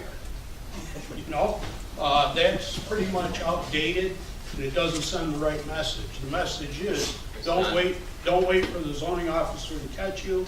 Take care of your yard beforehand. Or It's not 125. The contractors charge a certain amount. We charge the resident $75 Yeah. per hour. so we need to, we need to increase those figures. That would be another special hearing, public hearing to do that. We gotta have a local law. Yeah, so yes. Hey, while we're on that snow removal of sidewalks, I watched on the news last night, Rochester, Minnesota. If you don't have your sidewalk cleared within 24 hours of a bad storm, the city of Rochester, Minnesota goes in and cleans them and does the same thing. Our regulation says 9 o'clock the following morning after a major snowstorm, sidewalk that. But we're not enforcing it. There's a lot of, Well, here's just the- this little snow we got the other day, Right. see people walking out in the road. But here's the back issue then. with the 5 and 20 corridor. Okay, people do go out and they clean that sidewalk off. The sidewalks are so close to the road, the Yeah. state plow goes by again, boom, it's filled right back in. And that's what they're complaining about, you know, hey, we had a shovel. And it's no difference than me on Swaby Street when the town truck goes by and they fill my driveway. I gotta go back out and clean it up again. Yeah. So I mean, if they're property owners of record and they look out of their business and they say my customers can't get in, or the front of my walkway isn't accessible, I need to make it accessible. So that's simple. That shouldn't be a hard answer for them. I have to do it, you have to do it, they should do it. Other jurisdictions do take into consideration, by analogy, Hamilton Street in Geneva in front of the plaza has a sidewalk running all the way up past the drugstores, you can go all the way up to the top of Beans Hill and come all the way back down the sidewalks. The state plow comes down, it'll fill in those sidewalks in a heartbeat, because they're going 30 miles an hour and they're using a power plow on a wing. You'll have 3 feet of snow buried under the top of the sidewalk within minutes. There's always a heavy slushy. You can't expect them You can't let it freeze, and then you're out of business for the rest of the winter. Then you're stuck, So you have to take care of your property. And those people maybe need to be granted some leeway, you know, if they say, if I did it, Yeah. you know, they get some credit or understanding for that, but. But they you can't know, use the argument that, well, the plow is gonna come by and plow me in. Yeah, and my neighborhood, you know, we're back, the sidewalk's back 25 feet from the street. And it's still, people don't know that they have that obligation. Or it's like we talked about with junk and with lawns and so on, it's landlords that they're not taking responsibility. Right. Before we play hardball on snow plowing at least, I think we need to do something that gets the word out as to what the obligation is, just to remind people. And I don't think it's enough to put it on our website where they see it if they come looking for it. I think somehow there has to be something active, something mailed out or somehow placed, distributed that reminds people what their obligation is. I can't find 5 people that even read a paper. You know, it's terrible. Our public notices, I didn't see it. It was posted. Nothing. We have that nice new digital billboard out there at 5 and 23. There you go. How about like a postcard? Something, that's a. Postcard. You know, now is the time to do it anyway, but certainly before we start upping the fees or anything like that, we need to give them some notice. And I think people don't know. Or they're hiding behind ignorance one way or the other. I think a lot of these landlords do know. They know, yeah. So do you want to send out a mailing to each residence in Seneca Falls. And it'll, you know, the mailing will be done by, you know, we'll, I guess we can ask Wilson Press. Jim, you want to write up the specifications of what people need to do and get that over to Wilson Press and ask them to send out that mailing and a postcard or whatever they feel is appropriate? Yep, I can do that. Put Lou's phone number on. County tax bill? Pardon me? Why don't you put a little notice in the town and county tax bill so you're not sending out additional postage? Sure, they go out in months. Yeah, they go out January 1st. I'd like to get those things out as soon as possible, though. You might do that anyway. And deal the expedience on this notice. If it goes out at the end of the month, yeah, I This way the agree. landlord gets it. Yeah, So if we do this mailing, yeah, This way, if you put it in the tax thing through the landlord, you get it too. Pardon? yeah. We can do if we go both. through this mailing, do I still have time to increase my budget line for postage?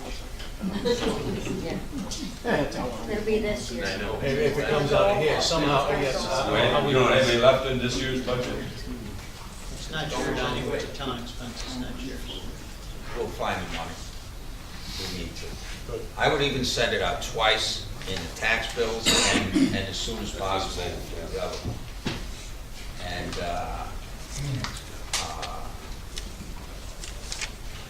well, the tax bills would be, could you use that same list as the tax bills? Yes, why not? Because if anyone's renting, then it would be up to the landlord to tell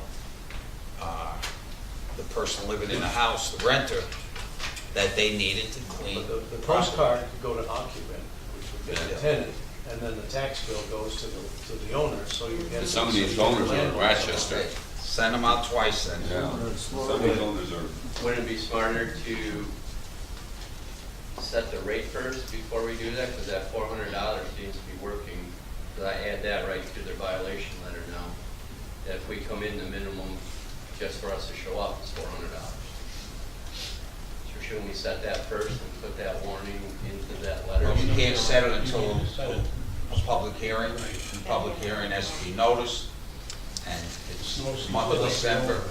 The language could say something, could say up to $400 or something like that, but it allows us some room to move. Okay. It could be an up to $400 fee back on your taxes for next You know, year. if somebody's got 40 feet of sidewalk, I don't, it's a little different from mowing their lawn. Okay, I make a motion to send those out. Second. Discussion. Lou, you had mentioned for $125, you'd have the town mow your lawn. I thought Sandy mowed the lawn. He does. I didn't think you were gonna say that. Busted. Thanks, boss. Jesus. Any other discussion? All in favor? Aye. All opposed, motion passes. Set a year-end meeting date.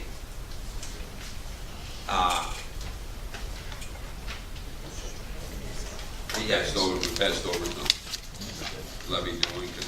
Oh, okay, I'm sorry, yeah. Levy delinquent water sewer rents on town council tax bills. Okay, I make a motion to do that. Second. So I got a question. Yeah. How do we get so high in some $2,000, $1,800? Is there a thing, county can't having, for health reasons, can't shut the water off, right? Yeah. It's just ridiculous. I'm looking at some of these, $18,000, Well, it's. water and sewer. Yeah, it's a 3-year period, Yeah. so. And they can actually, they can go and, you know, set up a plan to pay their taxes, so. I believe And any so, but they have to do it within 3 years, correct? I believe any resident who does not have utilities hooked up can be done. Other towns do it. Other towns charge a fee and actually go out and shut it off. Some communities do shut off water. Yeah, but then you're looking at the cost of the employees going out to the site to shut it off. It's It's more than covered, Stephanie. It's more than covered by the imposition of your neighboring areas. I know Geneva is $150. They red tag it on the Wednesday before, and on Friday they shut it off. If you wait past that, there's a $150 fee to reconnect, and your bill also goes up by an additional amount. It's brutal, but the bottom line is it immediately brings the number of delinquent accounts right down. I was struck more, not by the big ones, but some of the small ones. I mean, people are delinquent on $40, and who they are, but that's. I mean, there's one for $15.86. Yeah. But then 18,000 stuck right out there. It was like, holy crap. You want to get rid of the smaller amounts being missed off of credit cards and allow the people to put it on an automatic payment. Mostly, the reason people don't pay small bills is because they miss them. They're not budgeted if they miss them. You put them on a credit card with an automatic pay, you'll drop your residuals on it big time. It's something that we need to talk about after the first of the year, and how to bring that up to where we do step up and start taking those types of payments. A lot of banks, I'm sure, are willing to work with us, set those things up for us. I will tell the board that I had an inquiry tonight. I'm in the process, working with Bev of doing a request for proposals for banking. I'm contacted by two local institutions. One is Lions, the other one is Generations, which is now able to handle this kind of account. I got a call today asking Generations about wanting to do something which would include having an ATM here in the building. We have payments for the court, payments for water, and payments for fines and other fees over here. Part of that would be doing our taxes and doing our payroll. It would save a tremendous amount of load on our workers. And a similar RFP done in the city of Geneva netted some pretty remarkable services being offered, including like 0.25% decreases in loans for city and town employees if you have your payroll through them. So it's something that the local banks want to do, and I believe an RFP for that would surprise you in terms of how much you save and how much the services improve. That's in progress. I know there's one part of this that I need to talk to a banker about, and it's the amount of checks that we sign. And I know in this day and age, I don't know what it's called, but these businesses will give their, again, I'll refer to my wife. What is it? EFT. And that means that's what EFT is. Electronic fund transfer. Okay, so if we reach out to these vendors that we're constantly writing checks with, and they provide us with that, their money would be EFT to them. And then we could stop a lot of these checks that are just astounding in this day and age. The reason the bank wants to do this is because the velocity of the money, the amount of money they have going through their coffers justifies, it tells them how much they have to retain, how much they have to hold. So the more money that's coming in, the more successful they are. That's good for us because things like payroll, things like collection of taxes, things like having an ATM here, those are things that can automatically be done by simply bidding out services to, at this point, there's at least two. We would, of course, include we would mail to all the local banks that are interested, and whoever gives us the best package. Strongly encourage that you do it. I've started working some on it with them. After the first of the year, we will have an RFP ready to go. I sign checks for multiple people monthly that could be, they've got their money. It's the recurring ones. Yeah, absolutely. Gas and electric, just for our lumber, car repair places around here, they're all businesses that would accept EFTs. I'm just going to give a little plug here by saying that RFPs are something that basically sometimes are farmed out for people to do outside when they don't have counsel or they don't have experienced people on board. Your RFP for your IT was done internally by Marshall. Normally it would have been a $7,500 fee, it was taken care of. The RFP for banking would be another $7,500 hit. It's being done internally between council and one of your departments. There are savings. Thank you. Just, okay, yeah, so there's a motion on the floor and a second to levy delinquent water sewer rents on town common tax bills. Motion is second, there's discussion, all in favor? Aye. All opposed, motion passes. Do we want to have, going back to D, do we want to have a public hearing for the additional fees for snow removal? Yes. Yes, so, Yeah. can we It's a do? local law. Local law, yeah. So we need a public hearing. Could you make sure that gets in the paper? We have to do a resolution and we have to present it to the board first. Okay, so in January, there will be a resolution Yeah. We can do that. and you'll present it to the board and we'll go out for a public hearing. Okay.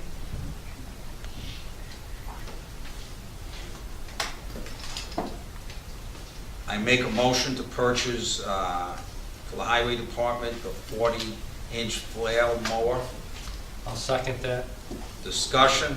I think we should table that, only because I know Jim needs it, I know he wants it, but until I see the money in my hand, I can't spend money. I know we said we're waiting on the check, we gave him the permit tonight. If we get it, It'll be there tomorrow. I would like to, Yeah, but this is a budgeted item in this budget. It is a budget item. okay, It's a budgeted item in 2018. all right. Is that right, Jim? Yes. Right, Jim? Yes. So we have the money We set got the aside. money, it's already in the budget for 2018. I would suggest that you do it because I know that he needs it. That's right. Yeah. Better be shoveling some money out. So motion to table is Withdraw. withdrawn. It's in the budget.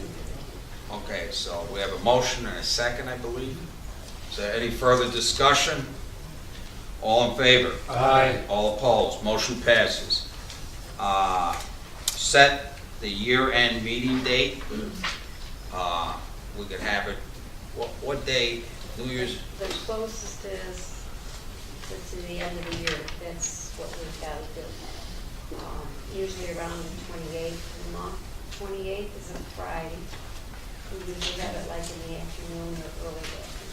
Yeah, I mean, I would suggest, because I'm setting up a lot of county meetings, year-end dates for my role as a county supervisor.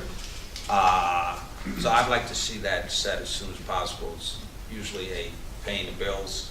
Paying the bills is towards the year end, Yeah. that's the problem. Your bills come in towards Yeah. the year end, so we need to So is there pay a as much. benefit to actually do it on Friday afternoon, the 28th? Yes. Okay, can we do it at noontime? Yes. That's good, that's right. Vic? It's vacation, he's on vacation. Yeah. so- He's on vacation. Okay. So that's So December noon on the 28th. 28th?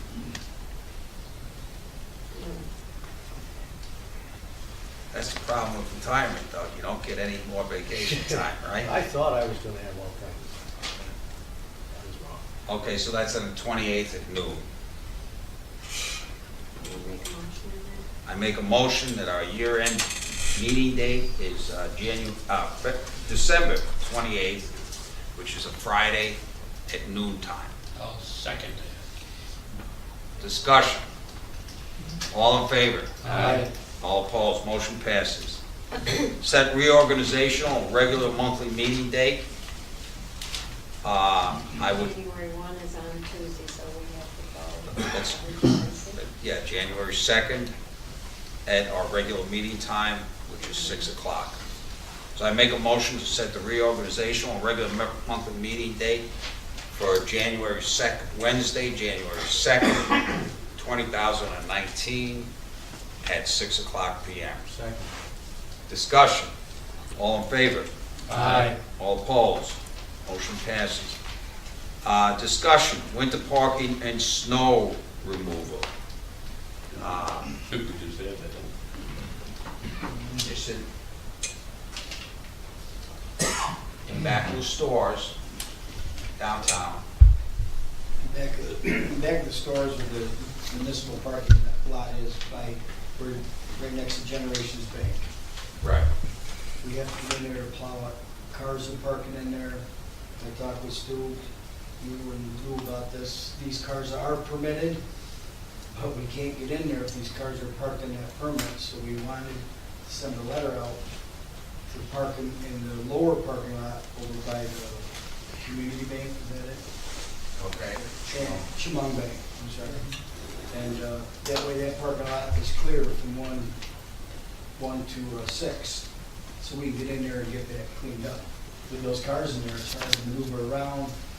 I mean, if there's cars in there, part of the parking lot's not getting done, then those cars leave.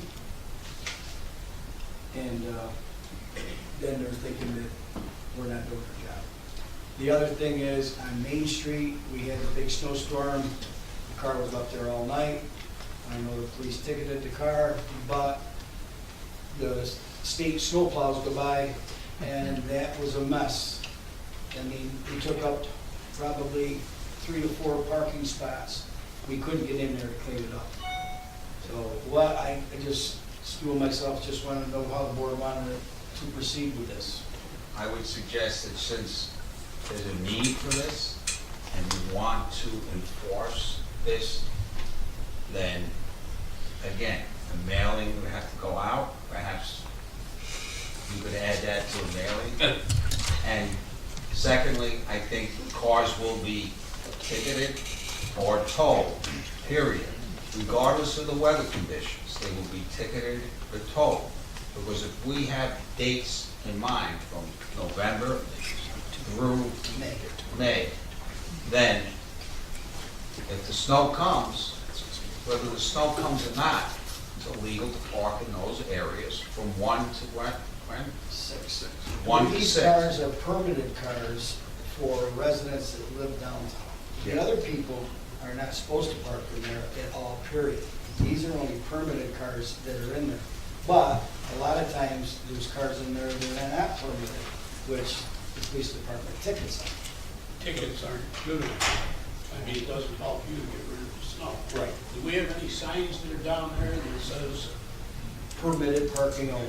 okay, then do you have one that says all others will be towed in the event between this time and that No, time? we do not. That would have to go into be another local law. We Right. have that done. So between the months of our first snowfall, whenever that is, we can call a weather guy. So between the time of that until we know the snow is gone, anybody not permitted to be there will be towed at the owner's expense. Okay. If you put up a sign like that, can you get signs like that? Again, it's got to go through the local law. Yeah, I can get signs Right. like that.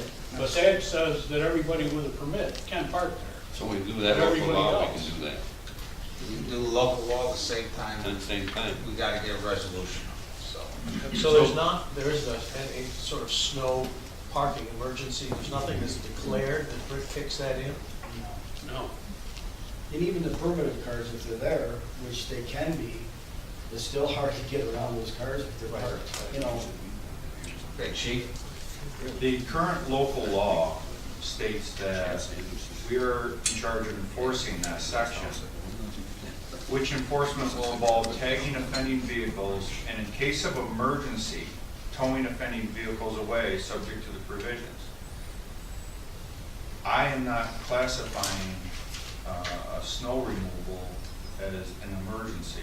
But I'm a business owner and I declare it as an emergency because you're not allowing people access to my business. Okay. He can't do his job. I am looking for the board to determine, are you classifying this an emergency? Because if you are, I'll tell my people that they can tow it. I don't think it is. What does the local law say again? Read that back, so we're all The clear. police department will be in charge with enforcing this section, which enforcement will involve tagging offending vehicles and, in case of emergency, towing offending vehicles away. Are offending vehicles interfering with ambulances, fire trucks, No. business owners' businesses? Business owners, maybe if you consider an inconvenience for the snow, but I absolutely would if I was paying to rent a downtown business and I found out that they can't come in and clean me out, allow my customers to come into the municipal lot. We have to be careful about calling that an emergency, though. Yeah, yeah. You know, it has to it's be a worded. serious situation, but I don't Right. think you want to use the E word. Right.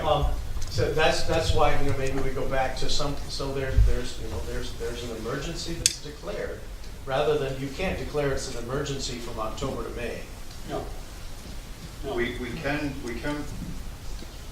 change a local law though, however, to state that you can't park there, or if you are, between those months, your vehicle is subject to be towed.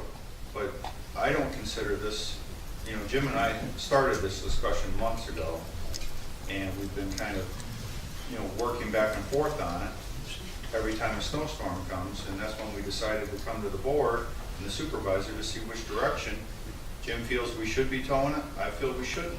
I feel I need further direction in the town law to authorize the towing, because it, you know, I personally feel it's not an emergency, and others feel it is.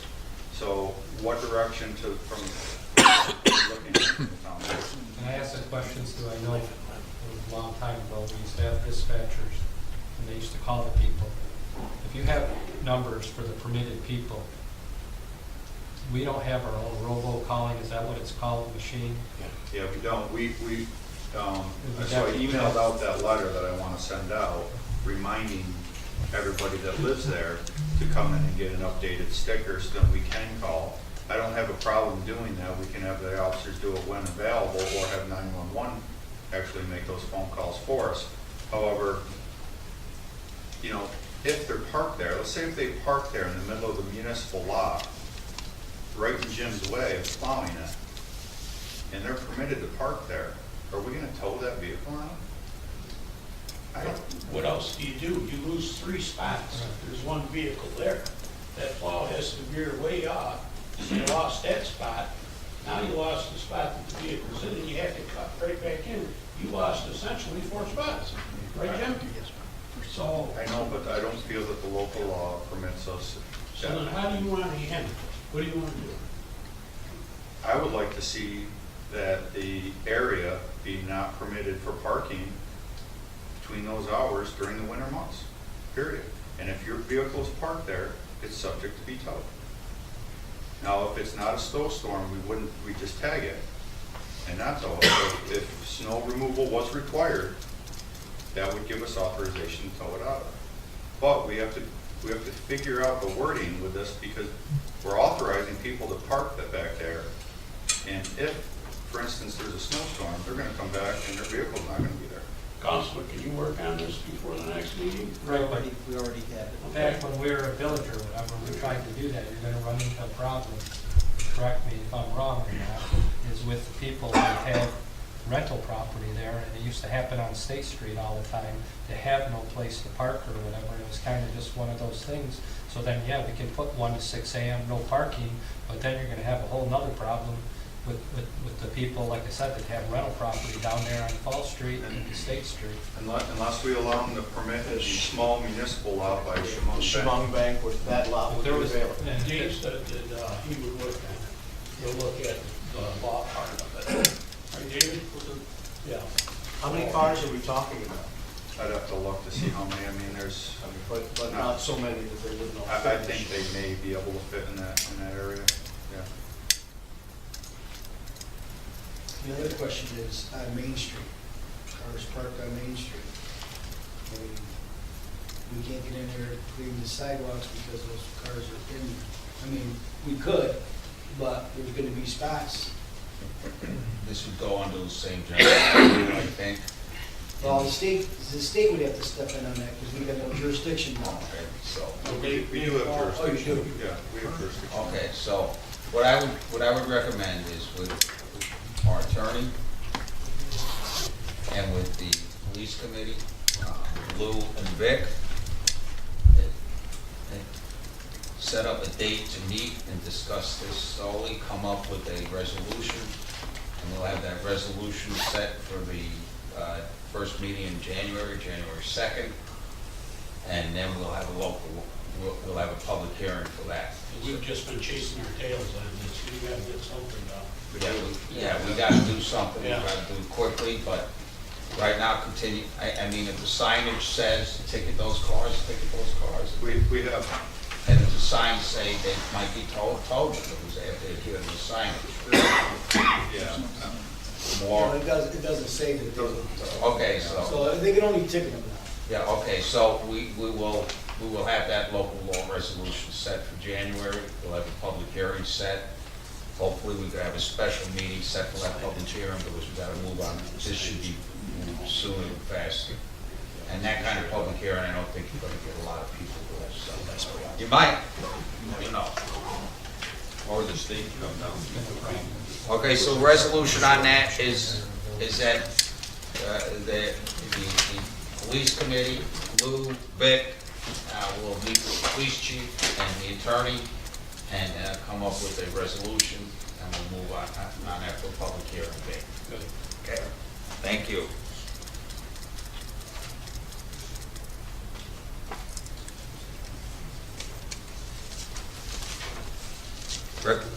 Recreation declares surplus John Deere mower.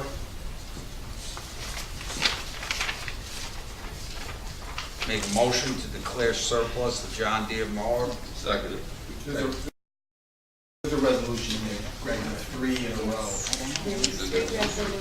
They're on the same page. They're all on the same page. Okay. Resolution, declare John Deere Z-Track mower surplus. Resolution, I'll read them separately. Okay, so declare that Z-Track mower is surplus. Second. Discussion. All in favor? Aye. All opposed? Motion passes. Resolution, order MTE Ventrac mower / snow remover.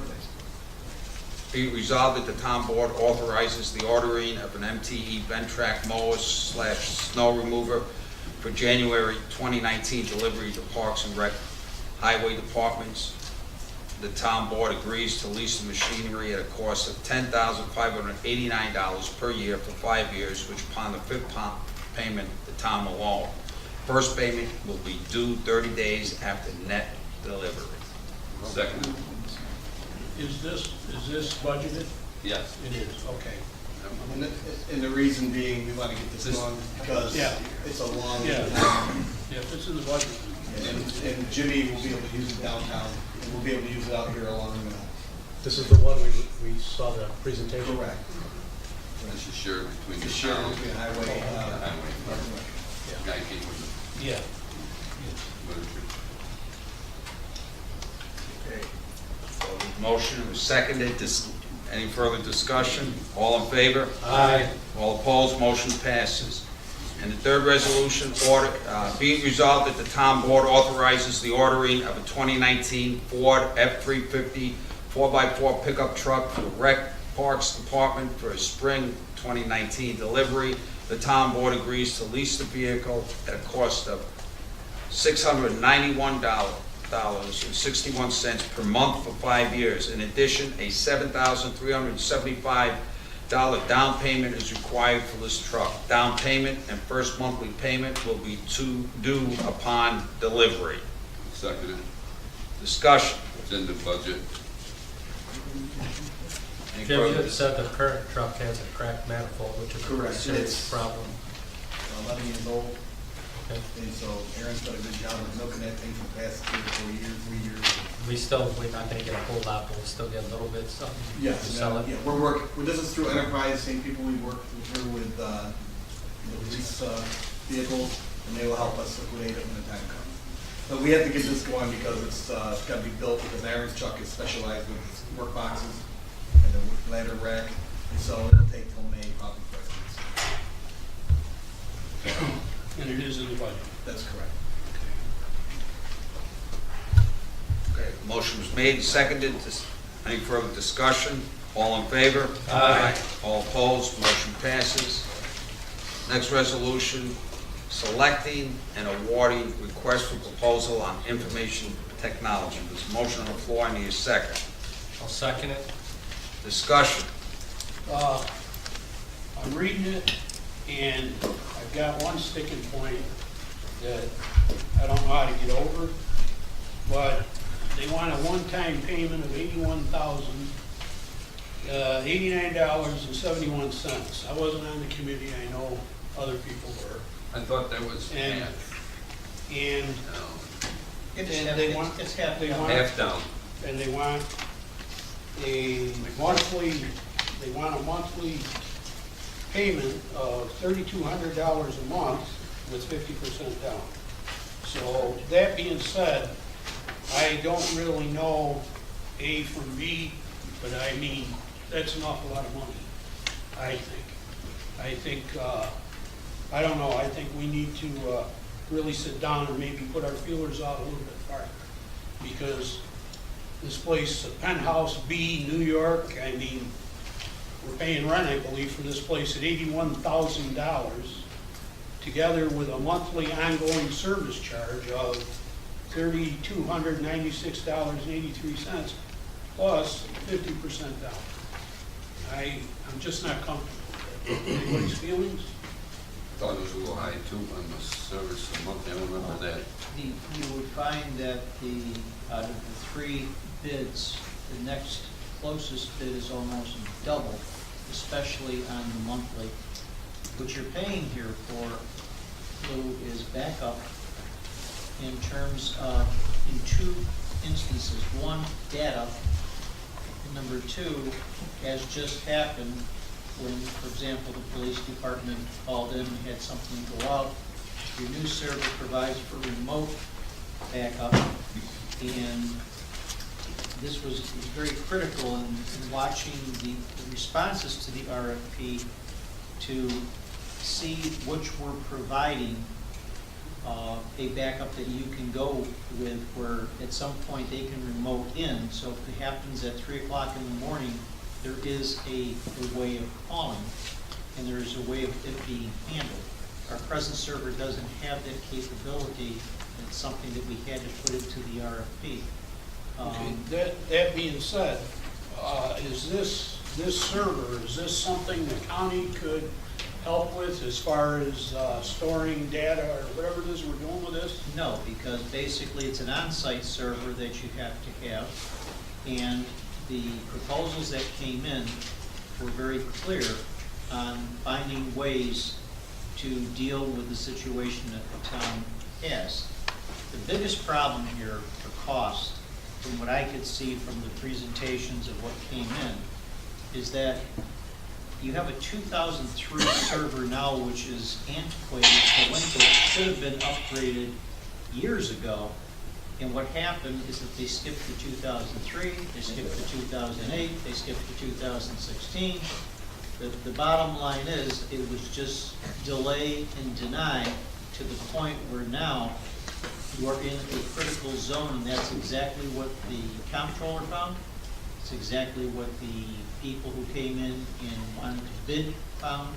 Okay, so for $81,000, we're gonna come in and put a new server in. You're getting a brand new server systems, not just one item. You're getting a brand new server system. You're getting a data migration, which takes all the data you presently have, converts it over to the new system. Then, to be sure that you're not having whatever hiccups or whatever, they're staying on board, they're still there. Part of that monthly fee is for them to do backup if they have to. At the same time, the operation of it is done by your network administrator. So, is it a huge jump? Well, when you moved into this building, there was a recommendation by your then outsourced person that you spend, must have been 2011? I don't know when you moved into the building, 2013? 17, okay. In 2017, there was a recommendation to spend $29,000 at that time to put in a new server because you were consolidating town and village items. That wasn't done. So if you put this together, the RFPs were responsive, they came back. And This was the lowest? that represents the lowest, and it also represents the most comprehensive, and